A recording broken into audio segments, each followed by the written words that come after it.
sholli ala sayyidina Muhammad wa ala alihi wa sahbihi ajma'in, amma ba'du. Rabbi shrah li sadri wa yassir li amri wahlul 'uqdatam min lisani yafqahu qawli.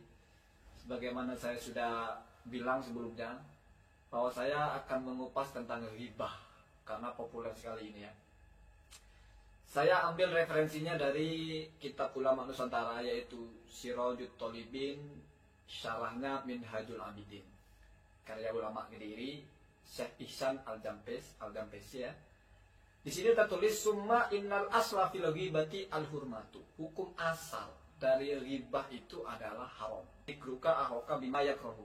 Kamu membicarakan saudaramu tentang fakta di mana itu merupakan aib, sehingga pasti yang mendengar itu tidak suka. Itu namanya ghibah. Wa qad tajibu aw tubahu. Terkadang ghibah itu wajib atau minimal boleh. Artinya keluar dari keharaman ini. Bighordin sahihin syar'iyyin, karena ada tujuan yang benar, di mana tujuan itu dibenarkan oleh syariat. La yatawassalu ilaihi illa biha, di mana tujuan itu tidak akan bisa tercapai kecuali dengan harus ghibah. Nah, ini ya. Wa yanhasiru fi sitati asbabin, dan itu terkumpul di dalam 6 penyebab. Artinya ada 6 hal yang membuat ghibah itu menjadi boleh.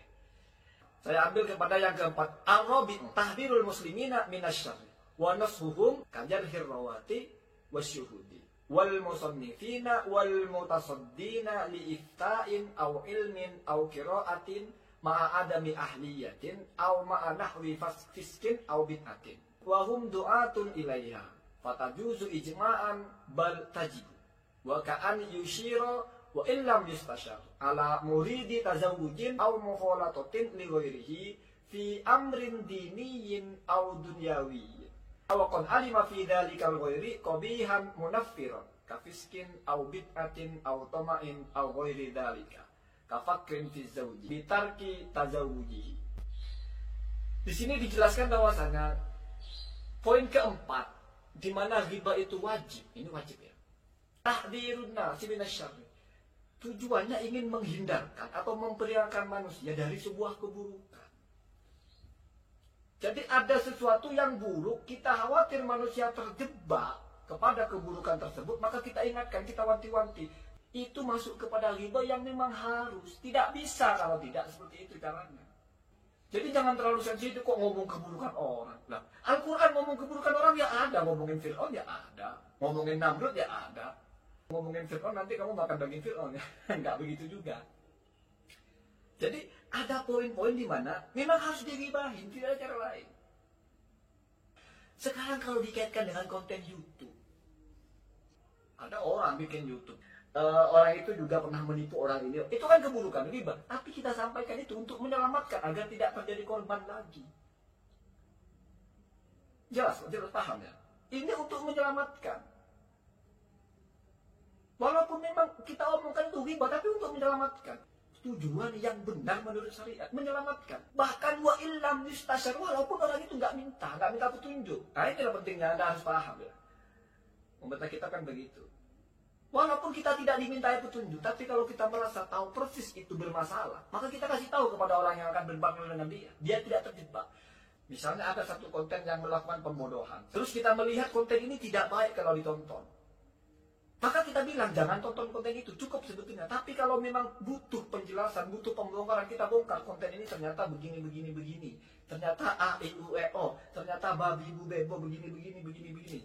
Maka ini masuk kepada ghibah. Tetapi karena ghibahnya ini punya tujuan yang penting secara syariat, biar orang tidak terjebak, maka itu termasuk kepada ghibah yang harus. Mau tidak mau. Terus ngomong kenapa nggak datangi saja orangnya? Enggak, itu urusannya Pak. Kalau kita mendatangi orangnya itu menasihati dia. Kita bukan soal menasihati, tetapi menghindarkan orang terjebak kepada keburukan. Jadi objek apa yang kita sampaikan itu adalah bukan pelakunya. Tahdzirun nas itu maksudnya mewanti-wanti manusia minasyarri, dari keburukan. Misalnya video, kalau video pendusta, kalau pendusta itu maka videonya tidak baik. Mari kita berandai-andai dulu. Misalnya polisi ingin mengungkap kasus pembunuhan. Ada saksi. Saksi ini kan ditanya, kamu melihat dia membunuh atau enggak? Misalnya dia melihat pembunuhan, ketika dia bilang, iya Pak, saya melihat si A itu membunuh. Itu kan ghibah dia itu. Kenapa? Membicarakan sesuatu pembunuhan atau pekerjaan di mana kalau yang pelakunya itu tahu, dia tidak senang kalau itu dibicarakan. Itu ghibah, tapi itu harus. Kenapa? Ya karena kalau tidak seperti itu nggak terungkap siapa pembunuhnya. Paham ya? Semoga ada manfaatnya. Assalamualaikum warahmatullahi wabarakatuh. Tak ulo. Maaf, jauh kamera ya. Nanti kalau penting di sini mas dibatasi. Enggak senang aku, sumpah.